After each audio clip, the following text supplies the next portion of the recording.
ओम शांति। मैं बीके राजेश्वरी सभी आत्माओं का स्वागत करती हूँ। आज मैं आप सबको बताऊंगी कि कभी भी कोई भी परिस्थिति आए, कैसा भी दुख आए, कोई भी समस्या आए, लेकिन कभी भी रोना मत, कभी भी रोना मत।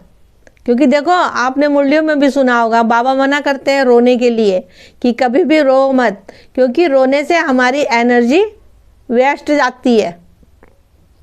और देखो, सोच के भी देखो, हालांकि कोई बात होती है, कोई परिस्थिति आती है, रोना आता है, लेकिन उस समय अपने को संभाल लो। रोना आ रहा है लेकिन किसी के आगे मत रो, अपने पिता के आगे रो, बैठ के उससे बातें करो, जो आपको संभाले, उस परम पिता के आगे रो, उसकी तस्वीर के आगे बैठ के रो। और किसी के आगे रो के क्या फ़ायदा, पल दो पल के लिए आपके आंसू पोंछ देंगे, लेकिन फिर भी संभालना तो आपको अपने को ही पड़ेगा। अंदर से मजबूत तो अंदर से अपने को ही बनाना पड़ेगा।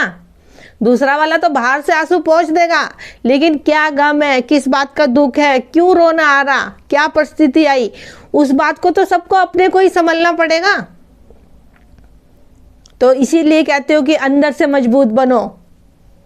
परिस्थितियाँ आएंगी, दिल दुखाने वाले भी आएगी, रुलाने वाली भी आएगी, हंसाने वाली भी आएगी, लेकिन अपने को मजबूत करो अंदर से।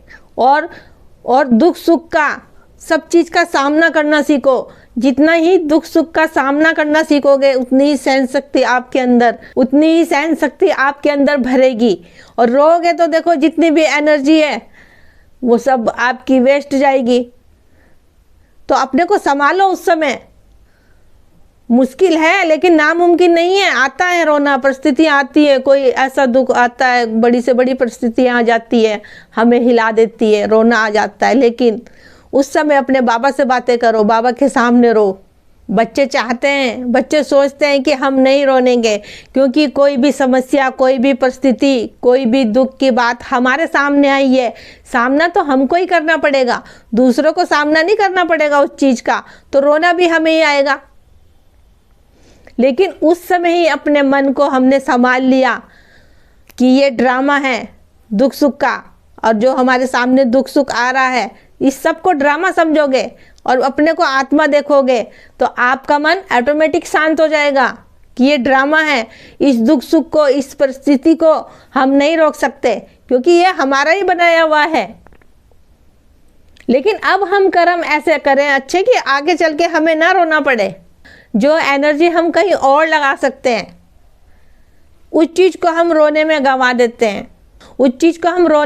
देते हैं, आंसुओं में बहा देते हैं।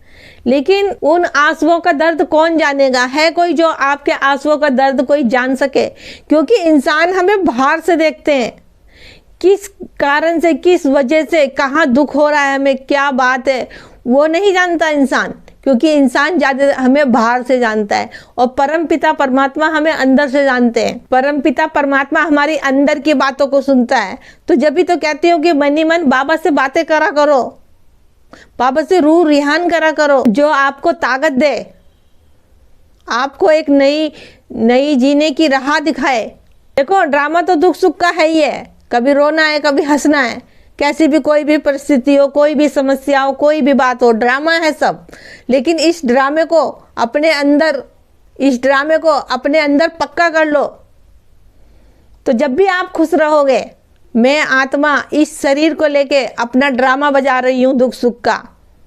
फिर चाहे कैसी भी परिस्थिति आए, दुख की आए चाहे सुख की आए, चाहे रोना आए चाहे हंसना आए, हर परिस्थिति में खुश रहो और उस परमपिता परमात्मा को याद रखो, ड्रामे को याद रखो, तो आप अपने को अंदर से मजबूत बना लोगे। आपके अंदर इतनी सहन शक्ति बढ़ जाएगी कि आप हर एक परिस्थिति का, हर दुख का सामना कर सकते हो। लेकिन इसके लिए अपने को आत्मा का पाठ भी पक्का करना पड़ेगा, क्योंकि ऊपर ऊपर बोलने से कुछ नहीं होने का, जब तक हम अपने आत्मा का पाठ नहीं पक्का करेंगे और ज्ञान को अपनी स्मृति में नहीं रखेंगे। क्योंकि एक होता है सुनना, एक होता है बाहर से सुनना, और एक होता है सुन के अंदर उतारना। वो बहुत ज़रूरी है कि बाहर से भी वैसे ही हो और अंदर से भी वैसी हो, जो बात मुंह से निकल रही है वो अंदर से निकल रही हो। एक बात होती है कि मुंह से बोल दिया, एक बात होती है अंदर से, क्योंकि हर एक बात के दो पहलू होते हैं। तो इन बातों का थोड़ा थोड़ा चिंतन करा करो, अपने अंदर सोचा करो, इन बातों का विचार करा करो, अपने मन से बातें करा करो। देखो, दुख में भी खुश रहना सीखो। जब दुख में खुश रहना सीख जाओगे तो सहन शक्ति अपने आप ही अंदर ऑटोमेटिक बढ़ेगी और आपको कोई परिस्थिति नहीं हिला सकती। और बाबा को सदैव अपने साथ रखो। तो मेरा आज की वीडियो का बनाने का यही उद्देश्य था कि आप जीवन में कभी भी मत रो, चाहे कैसी भी परिस्थिति आए। तो ठीक है, फिर चलती हूँ, कल फिर मिलूंगी कोई नए टॉपिक के साथ। जब तक के लिए ओम शांति, ओम शांति।